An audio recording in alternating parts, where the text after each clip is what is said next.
우리에게 주시는 하나님의 말씀은 마가복음 3장 31절에서 35절까지의 말씀입니다.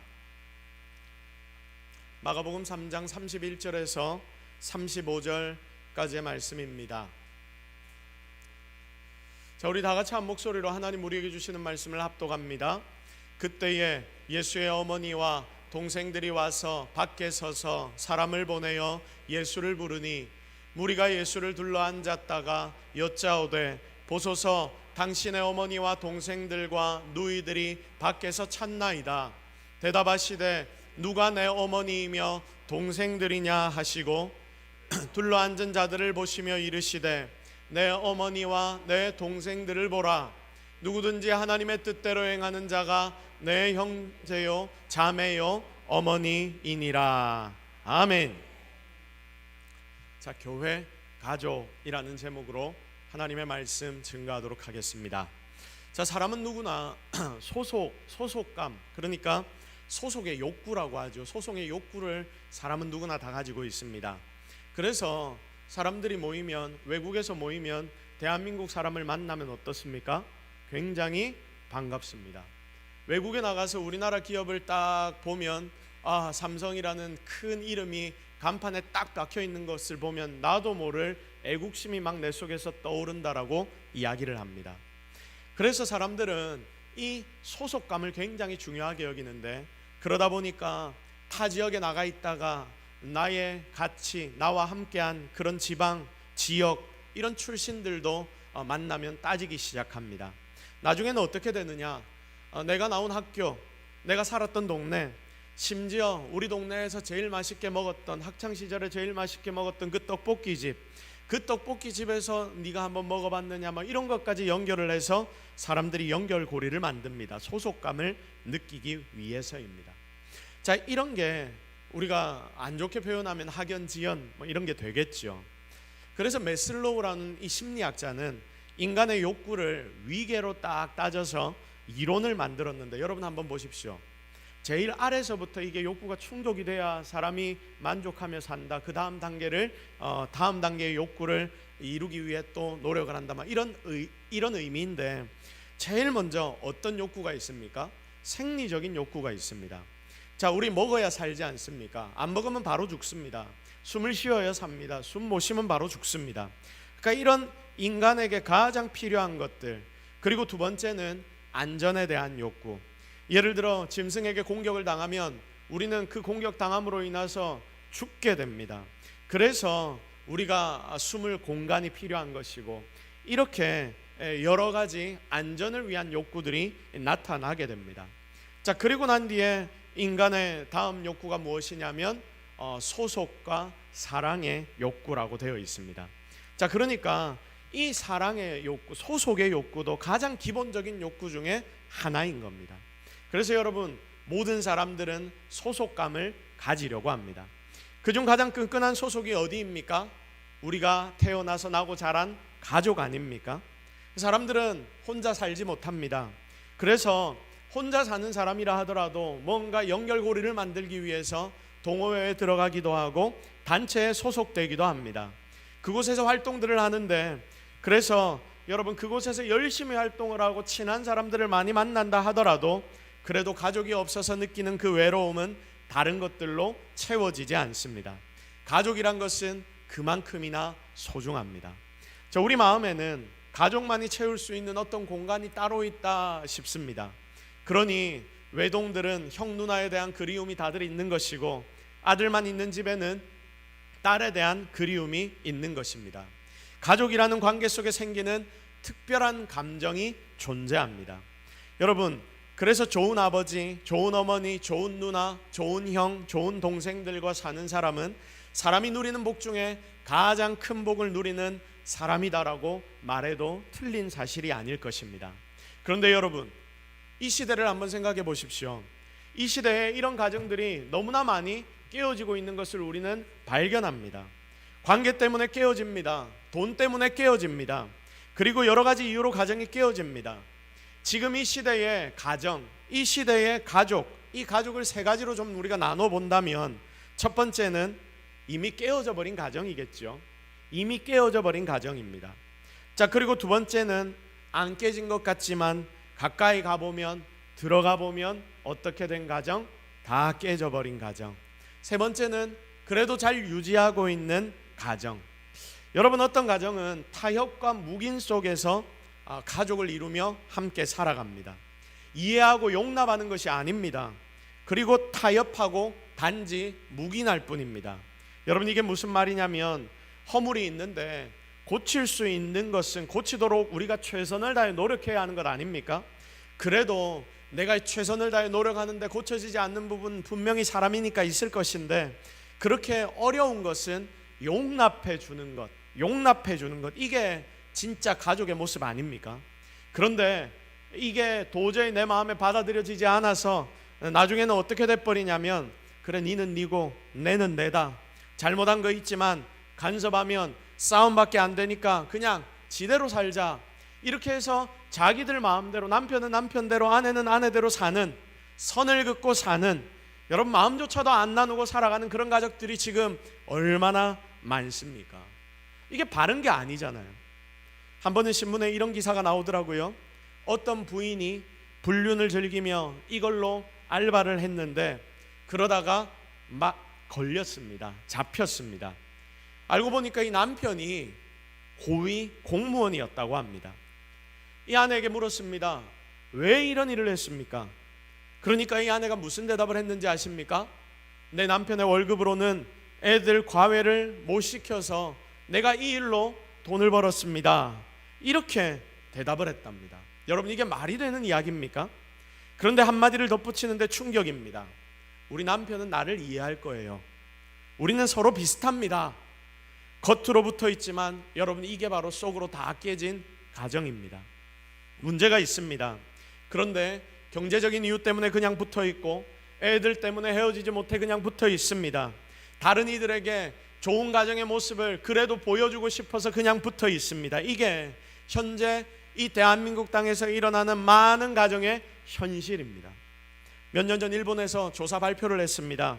그 자료를 보는데 일본 여성의 절반이 이 불륜에 대해서 긍정적으로 생각한다, 이렇게 통계 발표가 나왔습니다. 그래서 일본에 한 실제로 외도하는 여성을 찾아서 질문을 해보았습니다.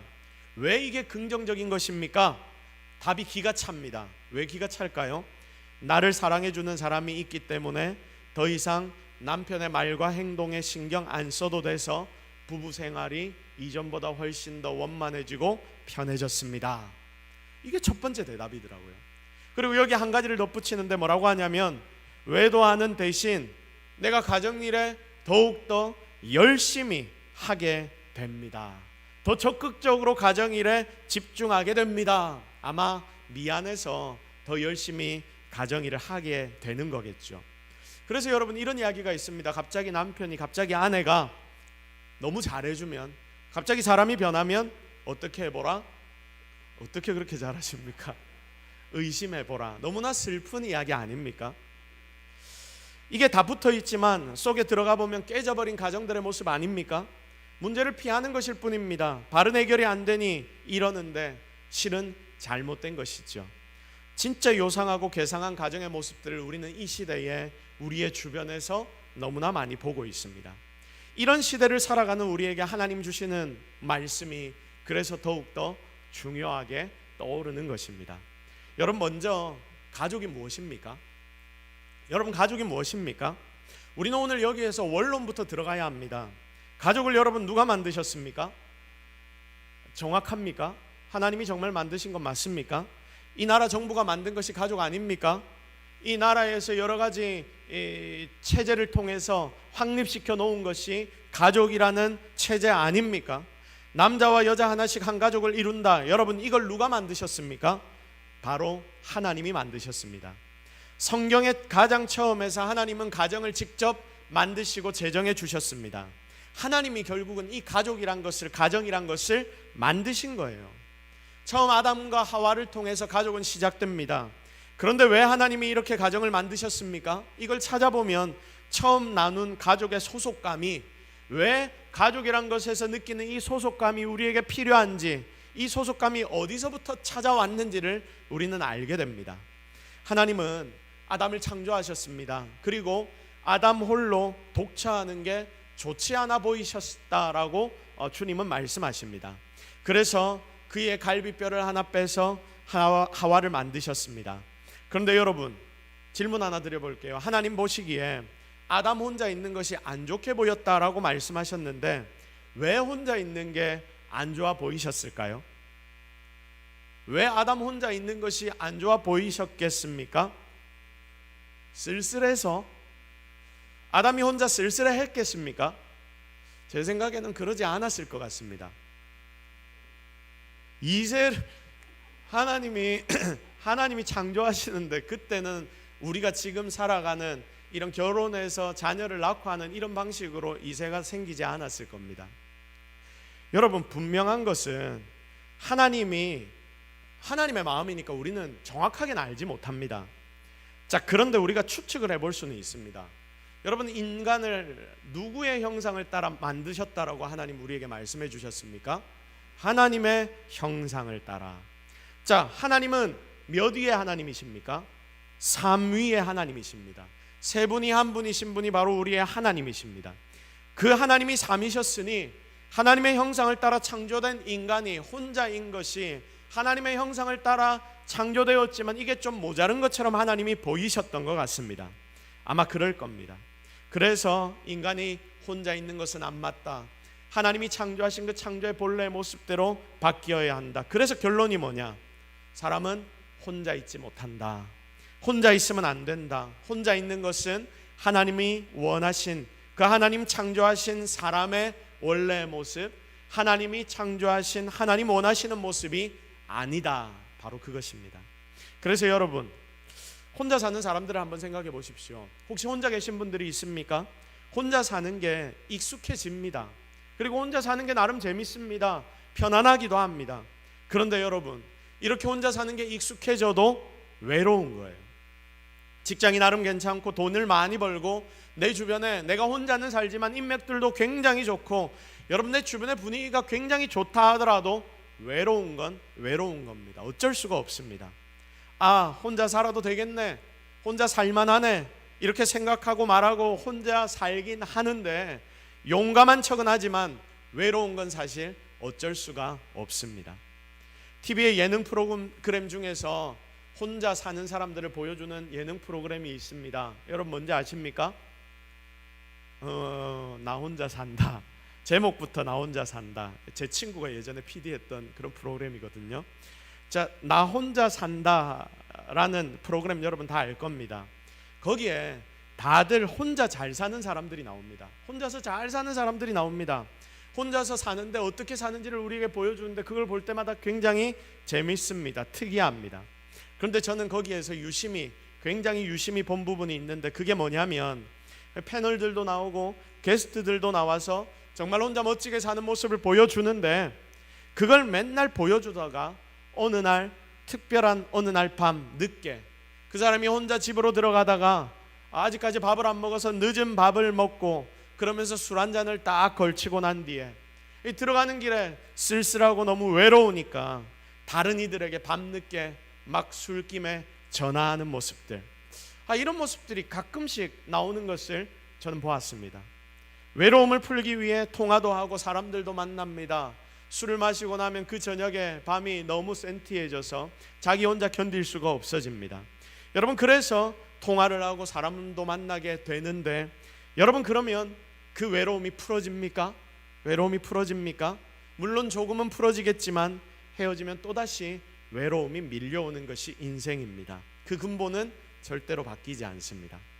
그러면 여러분, 오늘 가족이 있으면 이 외로움에 대한 답이 됩니까? 아니요. 안 외롭습니까? 그것도 아니다라고 생각하는 분들이 제법 많을 것입니다. 왜냐? 아까 이야기했듯이 우리가 지금 살아가고 있는 이 가족에 대한 개념부터 시작해서 가족 구성원들과 내가 함께 살아가고 있는 그 현실이 제법 타협과 묵인 속에서 살아가면서 그 속에서 속아주며 살아가는 사람도 있고 피 터지게 싸우는 사람도 있는데, 그래서 어떤 이는 결론을 가족들 가운데서도 이 외로움은 어쩔 수 없구나. 인생은 그래서 원래 외로운 것이야. 이렇게 결론을 내버리는 사람들도 있습니다. 자, 그런데 사랑하는 여러분, 잘 들으십시오. 진짜 하나님 창조하신 가정이 제대로 회복되기만 한다면 그 속에서 우리의 외로움은 사라지게 될 줄로 믿으시기를 바랍니다. 여러분, 가정을 누가 만드셨다 했습니까? 누가 만드셨다 했죠? 하나님이 만드셨다 했습니다. 여러분, 이거 믿습니까? 여러분, 하나님이 가정을 만드셨다 하면 우리는 이걸 믿고 살아가야 합니다. 왜냐? 우리는 성도이기 때문에. 성도는 무엇을 믿는 자들입니까? 하나님의 말씀인 성경을 절대적으로 믿는 자들입니다. 세상의 이론을 가져와서 여러분 성경 위에 올리지 마십시오. 뭐든지 성도라면 성경이 메인이 되어야 합니다. 하나님이 아담을 만드셨고 홀로 독차하는 게 좋지 않아 보여서 돕는 배필을 지어주셨습니다. 그게 하와입니다. 돕는 배필. 그러니까 하와는 아담을 돕고 아담은 하와를 돕는데, 그래서 돕는 배필, 서로를 향한 배필로 하나님이 묶어주시는데, 이게 바로 가정의 탄생입니다. 창세기 3장 24절 이걸 정리하면서 하나님이 말씀해 주시는데, 여러분 뭐라고 말씀하십니까? 다 같이 읽겠습니다. 시작. 이러므로 남자가 부모를 떠나 그의 아내와 합하여 둘이 한 몸을 이룰지니라. 아멘. 하나님 말씀하십니다. 남자가 부모를 떠나 그 아내와 합하여 둘이 무엇을 이룬다? 한 몸을 이룬다. 둘이 하나가 된다. 하나님은 가정을 하나로 보시고 그 속에 있는 두 사람을 한 사람으로 보시고, 그렇게 하나님은 가정을 만들어 주셨습니다.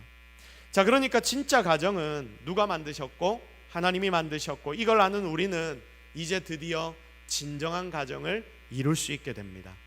이걸 모르는 세상의 사람들, 진짜 가정의 의미를 여러분 알 수 있을까요? 모를까요? 모릅니다. 그러니까 어떻게 삽니까? 그냥 이렇게 맞춰 살다가 내 마음에 안 맞다 싶으면 어떻게 됩니까? 헤어지는 게 너무나 당연한 거죠. 내 마음에 안 맞으니까 헤어지는 거 당연한 일입니다. 하나님이 그 중간에 계시지 않기 때문입니다. 이 가정의 의미를 제대로 모르기 때문입니다. 여러분, 50%가 지금 이혼 가정이라고 하는데 왜 이런 현상들이 나타나고 있느냐? 인간 중심으로 세상이 지금 돌아가고 있기 때문입니다. 여러분 속에는 진정한 가정의 모습을 다시 한번 회복하고자 하는 중심이 있기를 주님의 이름으로 축복합니다. 그래서 가정을 만드신 분이 하나님이시고, 그리고 하나님이 남편과 아내를 창조하셔서 연결시켜 주셨기 때문에 그분이 그 가정의 가운데에 서십니다. 이제 우리는 하나, 둘이 아니라 하나입니다. 어떻게 하나가 되냐면, 하나님이라는 중심에 계신, 우리를 붙여주시는 적착제이신 하나님이 계시기에 그분이 우리를 하나로 만들어 주실 때 우리는 진짜 가족이 되는 것입니다. 그래서 이제 우리는 둘이 하나로 모여서 자녀 몇을 낳아서 이제 여럿이 되지만 그 모든 것이 하나가 되어 그 중심에는 하나님이 거하시며, 그렇게 진짜 제대로 된 가정이 완성되어 가는 겁니다. 이게 가정인데, 하나님은 이렇게 가정을 만드셨는데 성도인 나도 가정이 뭔지를 잘 모릅니다. 그냥 그렇게 사는 거지, 여러분 이렇게 생각합니다. 그러니 여러분 절대로 이렇게 생각하지 마십시오. 가정을 우습게 생각하지 마십시오. 정말 가정은 하나님이 만드셨다, 그래서 하나님이 주인 되신다, 이걸 알면 그때부터 가정을 대하는 나의 태도도 달라지게 될 것입니다.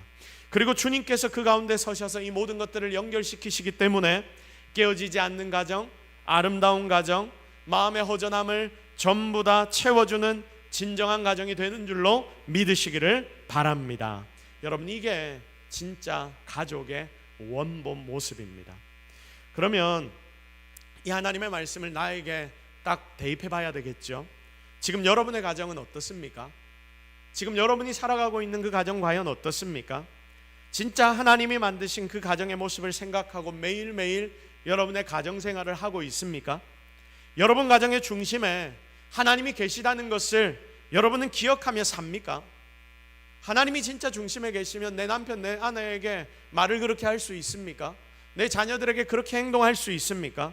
하나님이 항상 내 가정의 중심에 거하시는데, 진짜 여러분이 거하는 그 가정이 오늘 이 예배의 순간부터, 이 말씀의 순간부터 바뀌기를 기대합니다. 여러분 머릿속에 가정에 대한, 남편, 아내, 자녀에 대한 생각부터 전부가 다 바뀌기를 바랍니다. 그리하여 주님이 찐 주인 되신 그런 가정으로 다시 한번 아름답게 이번 한 해를 살아가는 저와 여러분이 되기를 예수 그리스도의 이름으로 축복합니다. 여러분, 이게 기본이죠. 이게 기본입니다. 기본을 이제까지 잘 정리를 했습니다. 그런데 여러분, 오늘 본문으로 한번 들어가 보겠습니다. 오늘 본문을 보면 더 재밌습니다. 방금까지 제가 설명했던 가정, 방금까지 제가 설명했던 가족, 마치 이걸 무시하는 듯한 예수님의 메시지가 오늘 본문에 등장합니다. 여러분, 예수님 누구십니까? 삼위 하나님, 그 삼위 하나님 중에 한 분이 바로 예수님 아니십니까? 그래서 가정을 결국 만드신 분, 직접 만드신 분이 우리 주님이시거든요. 우리 주님이 이 가정을 직접 만드셨는데 주님이 그 만드신 것을 무시하는 듯한 말씀을 오늘 본문은 지금 하십니다. 목사님이 분명 가족은 하나님 만드셨다고 했는데 오늘 본문의 말씀에서 왜 예수님은 엄마를 엄마라고 안 부르고 형 누나 동생을 형 누나 동생이라고 지금 안 부르는 걸까? 궁금증이 생기지 않습니까? 여러분, 궁금하지 않습니까? 앞에서부터 이야기를 쭉 들어왔다면 아마 여러분 속에 이런 궁금증이 생겨야 합니다. 먼저 오늘 본문의 상황을 봅시다. 예수님이 이제 공생의 사역을 시작하시고 난 뒤에 본격적으로 활동을 한 이후에 병 고치고 귀신을 쫓고 탁월한 말씀을 선포하고, 그래서 예수님 소문이 막 주변에 나기 시작하고, 그리고 예수님 주변에 사람들이 막 모이고 굉장히 바빠지기 시작했습니다. 이미 제자들과 함께 공동체 생활은 시작한 듯합니다. 이제 그래서 집에도 잘 들어가지 못할 정도로 주님은 바쁘십니다. 대중의 인기는 높아지고 사람들이 예수님에 대해 품고 있는 기대감은 점점 더 올라갑니다. 이렇게 되니까 서기관들 중에, 그 당시에 권력을 잡고 있던 서기관들 중에 이상한 소문을 퍼뜨리는 자들이 생깁니다. 시기 질투를 하는 겁니다. 예수의 저 능력에 속지 마. 저거 귀신의 왕의 힘을 빌려서 저런 짓을 하는 거야. 그런데 여러분, 자극적인 소문이 훨씬 더 잘 퍼지는 것 우리 잘 알지 않습니까? 그렇게 소문은 퍼져나가기 시작합니다. 거기다 여러분, 예수님이 갑작스레 공생의 활동을 시작했는데 실제로 가장 충격받은 사람들이 누구일까요? 누구겠습니까? 예수님의 가족들 아니겠습니까? 예수님은 이전에 우리랑 같이 살 때는 이런 일을 아무것도 안 하셨는데 이건 내가 알던 형이 아니야, 내가 아는 오빠가 아니야. 여러분, 부모님은 예수님의 탄생부터 같이 있었기에 이분이 하나님의 아들이란 것을 알지만 이 예수님의 동생들은 아마 그런 것을 전혀 몰랐을 것입니다. 자, 내가 아는 오빠가 아니야, 내가 아는 형이 아니야. 그래서 친족들이 먼저 들고 일어나는데 성경에는 친족들이라고 기록이 되어 있습니다. 이 친족들이 뭐라고 했냐면 예수가 미쳤다, 예수가 미쳤다, 예수가 미쳤다. 왜냐? 이 친척들이 주변에 일어난 소문들을 다 들은 것입니다. 그 소문에 영향을 받은 것입니다. 내가 한 번씩 가보니까 예수는 그랬던 자가 아닌데 갑자기 너무 이상해졌어. 혹시 미친 거 아니야? 이렇게 이야기를 시작합니다. 이 친척들이 가족들을 찾아와서 계속 이런 이야기를 하니까 가족들의 마음이 어떻게 될까요? 사람이 참 그런 게 귀에 계속 들리는 소리가 진짜 같아 보이거든요. 내가 처음에 그렇게 생각을 안 하더라도 우리 목사님이 어떤 짓을 했대 아닐 텐데 하다가 100명 1000명이 와서 이야기하면 어떻게 됩니까? 목사님 그랬나 보다. 그리고 나도 똑같이 다른 사람에게 가서 그 이야기를 하고 있는 게 우리의 모습인 거죠. 여러분, 그래서 이 가족들이 움직입니다. 예수가, 우리 아들이, 우리 형이, 우리 오빠가 이러면 안 되지. 정말 미친 거면 우리가 데려와야 되겠다. 그래서 예수님이 있는 곳으로 찾아갑니다. 이게 오늘의 본문입니다. 가족들이 정말 어렵게 예수님을 찾아갔습니다. 사람들이 그 집에 인산인해를 이루고 있으니까 예수님을 만나지 못합니다. 만나러 들어갈 수가 없습니다. 그래서 누군가에게 예수님의 가족이 찾아왔다는 것을 좀 전해주십시오 라고 이야기를 했고, 32절 그 사람은 예수님 앞으로 들어가서 전달합니다. 우리가 예수를 둘러앉았다가 여짜오되 보소서, 당신의 어머니와 동생들과 누이들이 밖에서 찾나이다. 예수님, 당신 어머니, 동생, 누이들 일하는 사람들이 지금 밖에 찾아왔습니다. 주님께 말을 전했습니다. 어머니 동생 누이라고 이야기를 하는데 여기 아버지의 명칭이 안 나온 걸 보니까 이 아버지 요셉은 먼저 천국에 간 것 같고요. 나올 수 있는 모든 가족 총동원해서 예수님의 가족들이 예수님을 데리러 왔습니다. 이때 예수님이 전달하는 사람의 말 32절의 말씀을 받아서 대답을 하는데, 여러분 한번 이 말씀을 보십시오. 33절 다 같이 읽겠습니다. 시작. 대답하시되 누가 내 어머니이며 동생들이냐 하시고. 누가 내 엄마고 내 동생이냐, 누가 내 엄마고 내 동생이냐, 이어 하시는 말씀이 뭐냐? 34절 35절 다 같이 읽겠습니다. 시작. 둘러앉은 자들을 보시며 이르시되 내 어머니와 내 동생들을 보라. 누구든지 하나님의 뜻대로 행하는 자가 내 형제요 자매요 어머니니라. 아멘. 둘러앉아 있는 자들을 보시면서 뭐라고 합니까? 여기에 엄마도 앉아있고 내 동생들 앉아있고 자매도 다 앉아있네.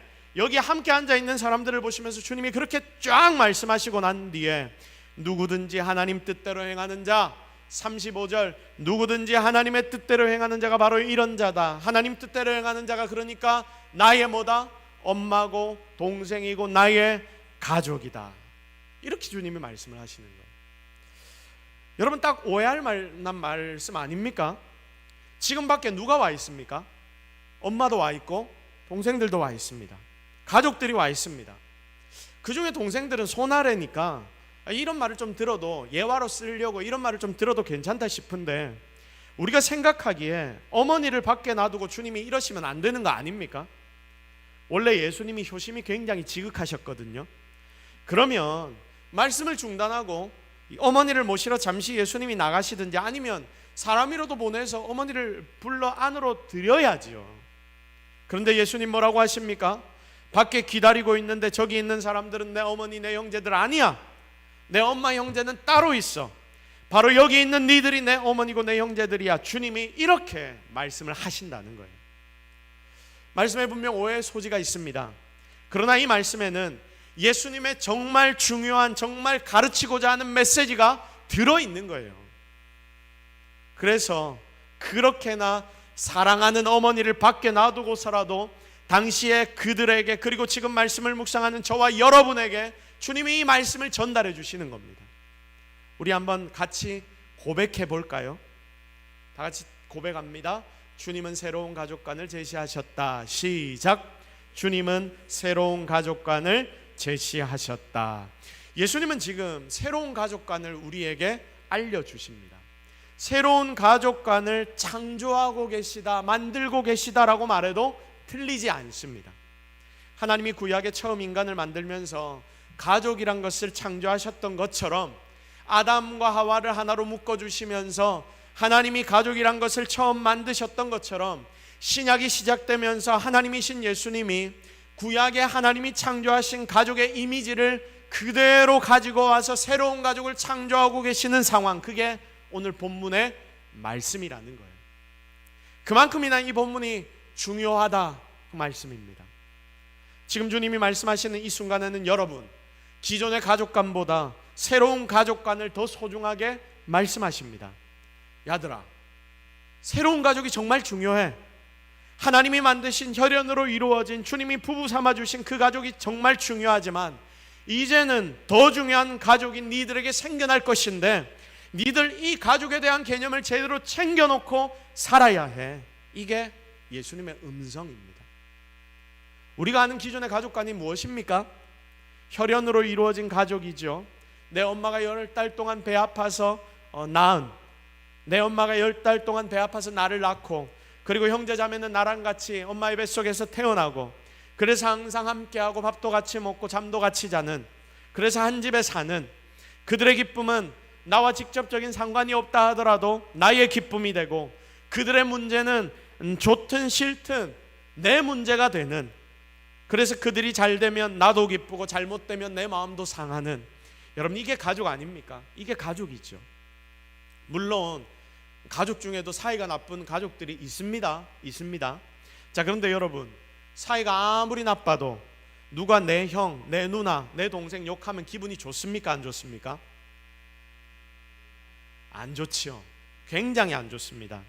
내가 싫어하는데 나 대신 내 형제 욕을 해줘서 너무 고마워요. 여러분, 이런 사람 세상에 아무도 없습니다.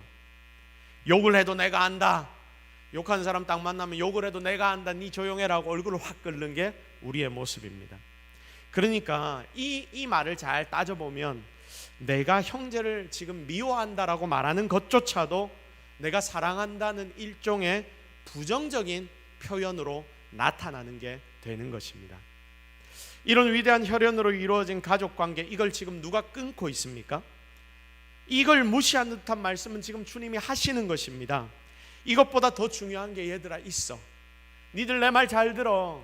니들 내 말 잘 들어. 내가 이 가족 혈연을 무시하려고 하는 게 아니지만 이것보다 중요한 게 지금 현재 있을 수 있다는 걸 내가 너희에게 이야기하는 거야. 주님의 엄마 마리아 그리고 형제들이 섭섭해 죽을 만한 말이지만 그런 말을 주님이 하시는 겁니다.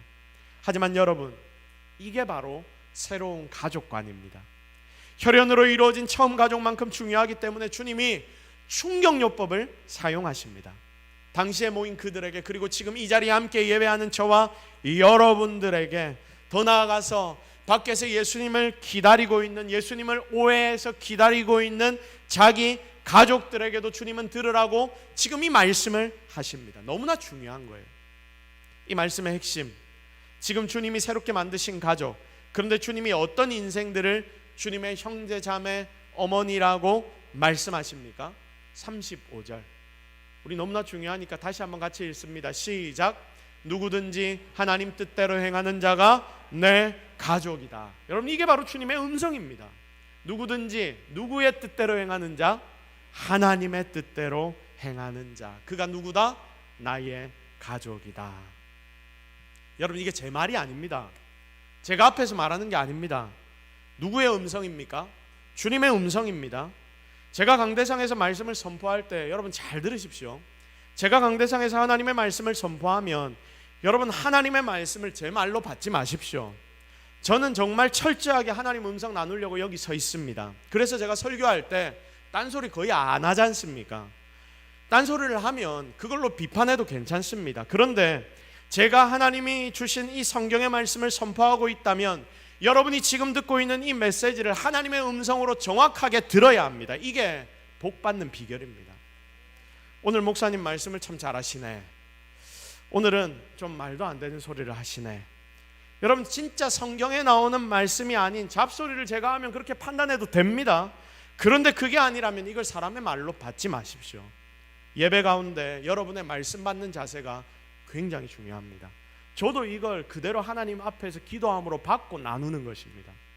오늘 이 메시지도 마찬가지입니다. 주님이 말씀하십니다. 누가 내 형제 자매냐? 누구냐?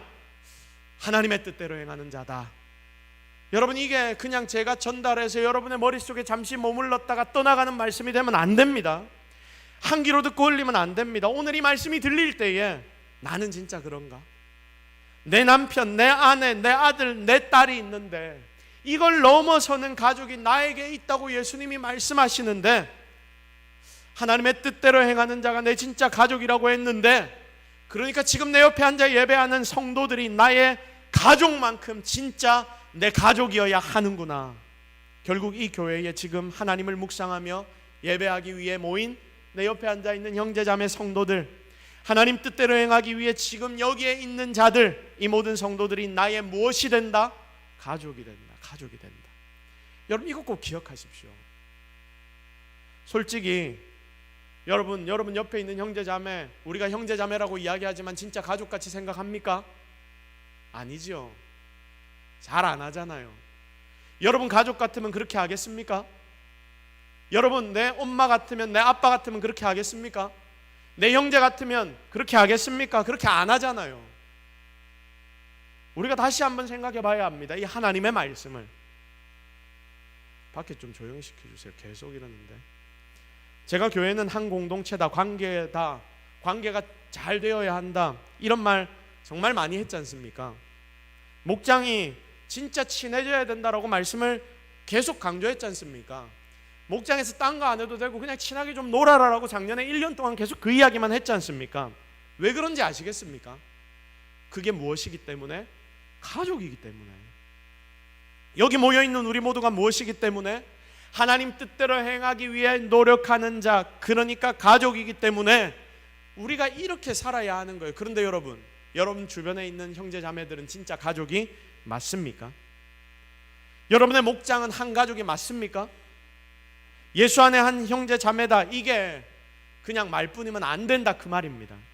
여러분, 그래서 주님이 지금 자기 어머니까지 동원해서 십자가에 달려 주님이 죽으시면서 제자들에게 내 엄마다, 맡아달라, 이 엄마 잘 챙겨달라라고 그렇게 부탁을 하고 떠나가신 예수님께서 이 시간 이 자리에는 어머니를 마치 무시하는 듯한 이야기를 하면서 성도의 가족됨이 얼마나 중요한지를 강조하고 계시는 겁니다. 여러분, 사실 우리는 말은 참 잘합니다. 말로는 우리가 한 가족이라고 말합니다. 그런데 속생각은 안 그렇습니다. 행동을 보면 압니다. 이거 하나님 기뻐하십니까? 여러분이 나름대로 봉사하고 섬기고 헌신한다라고 말하지만 여러분의 모습을 보면서 하나님이 뭐라고 말씀하실까요? 그래, 수고하고 애쓰는 거 알겠어. 그런데 얘야, 네가 생각해야 되는 그 부분이 있어. 네 가족을 마치 성도들을 네 가족처럼 생각해야 돼. 그리고 또 이렇게 말씀하실 것 같아요. 야야, 그거 아니야. 네 가족은 너 그렇게 안 챙기잖아. 그만큼 네 옆에 형제 자매를 대해야 돼. 주님이 오늘 우리에게 이렇게 권면하시는 것입니다. 사랑하는 성도 여러분, 다시 한번 여러분 가슴에 새기십시오. 잊어버리지 마십시오. 여기 있는 우리가 주님이 만드신 새로운 가족입니다. 여러분이 평소에 함께하는, 같이 밥 먹고 자고 먹이고 입히고 하는 가족만큼 여기 여러분 옆에 앉아 예배드리는 성도들 하나하나를 여러분 중요하게 생각하십시오. 왜냐? 보셨지 않습니까? 주님이 새롭게 창조하시고 제정하신 가족이 여기 동서교회에 모여있는 우리 모두이고 여러분이 속해 있는 목장이고 그리고 우리 성도이기 때문입니다. 이렇게 여러분이 생각부터 행동까지 모든 것을 바꾸게 되면 그때부터 우리 교회는 달라질 것입니다. 정말 놀라운 일이 바로 여기에서 일어나게 될 것입니다. 그래서 이번 한 해 주제가 바로 이거 아닙니까? 일어나 어떻게 하자? 함께 가자. 가족처럼 함께 가자. 함께 묵고 함께 자고 함께 기도하고 함께 찬양하고 함께 주의 복음을 증거하고 하나님 우리에게 맡겨주신 일을 하고, 이렇게 하나님이 우리가 맡겨주신 일을 위하여 우리가 불타오를 때 하나님이 우리를 귀하게 사용하시고 여러분을 정말 복되게 만들어 주실 것입니다. 주님이 바로 오늘 이 시간 이 예배의 모임을 보시면서, 그리고 특별히 오늘 목자가 새롭게 세워지기도 하고 그리고 새로운 목장으로 다 모이잖아요. 그러니까 목장 모임을 함께 하는 거 보면서 우리 하나님께서 육신의 가족보다 더 소중하게 이 가족의 모임을 보고 계시다는 것 여러분 믿으시기를 진짜 주님의 이름으로 축복합니다. 자, 그래서 우리 옆에 있는 분들 보고 한번 고백합니다. 신앙의 결단으로 우리 손잡아주고 안아줍시다. 이렇게 고백합시다. 우리는 진짜 한 가족입니다. 옆에 있는 분들 손 꼭 잡아주면서 우리 그렇게 고백하겠습니다. 시작.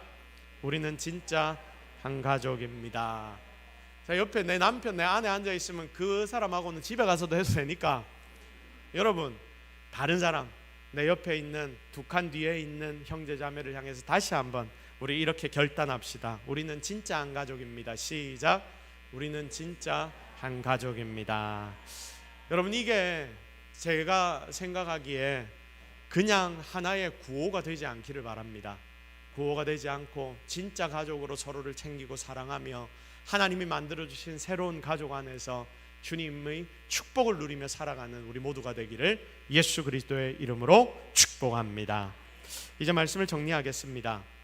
성도는 무조건 성경 중심입니다. 중심이어야 합니다. 내 생각이 먼저가 되어서는 안 됩니다. 그리고 세상의 학문이 먼저가 되어서는 안 됩니다. 항상 성경이 먼저여야 합니다. 오늘 이 말씀도 마찬가지입니다.